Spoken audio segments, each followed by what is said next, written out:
बहुत दूर एक गहरे जंगल के बीचों बीच एक छोटी सी झोंपड़ी थी।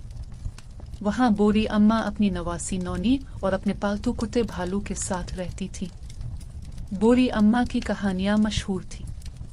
वो नौनी को हर रात कहती थी, बेटी, ये जंगल सीधा नहीं।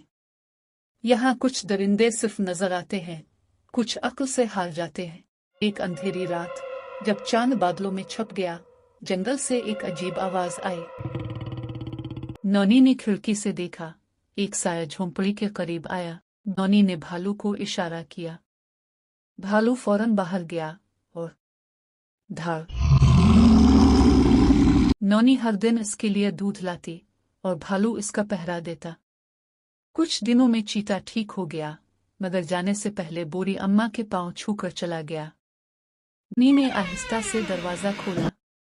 बोरी अम्मा ने सरगोशी की। जंगल है, यहाँ हर पत्ता भी कहानी सुनाता है। जैसे ही उन्होंने बाहर कदम रखा, उनके सामने एक अजीब मंजर था। झोंपड़ी के पास एक पुरानी लालटेन जमीन पर रखी थी, जो खुद ब खुद जल रही थी। इस लालटेन से धुआं निकला और धुआं शक्ल बदलकर एक अलिफाल्टा अलू बन गया। अलू ने बोलना शुरू किया, बोरी अम्मा, तुमने चीते की मदद की, अब जंगल का एक और राज तुम्हारे सामने है। लेकिन खबरदार, हर सच्चाई मजे की नहीं होती। अलू कहकहा मारकर हंसा और बोला, तुम्हारी झोंपड़ी के नीचे एक जादुई दरवाजा है, जो हर 15वीं रात को खिलता है और उसमें जाते ही वक्त उल्टा चलने लगता है। बोरी अम्मा ने भन्ने चढ़ाए। नौनी ने जोर से कहकहा लगाया और फौरन इसके जूते उसके सर पर चिपक गए। बोरी अम्मा ने कान पकड़े, अब ये क्या मुसीबत है। भालू भी हंसा और उसकी दाम माथे पर आ गई। नौनी के जूते अब भी इसके सर पर चिपके हुए थे। जैसे ही उन्होंने दरवाजा खोला, रोशनी की तेज किरण निकली और सब कुछ चमकने लगा।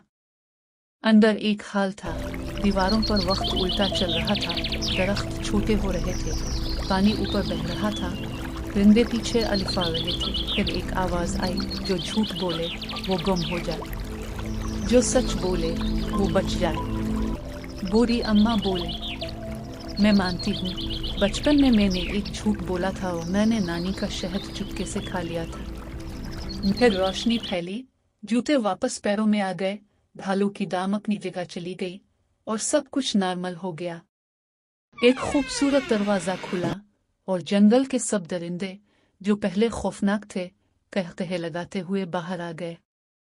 वो दरअसल जादू के कैदी थे,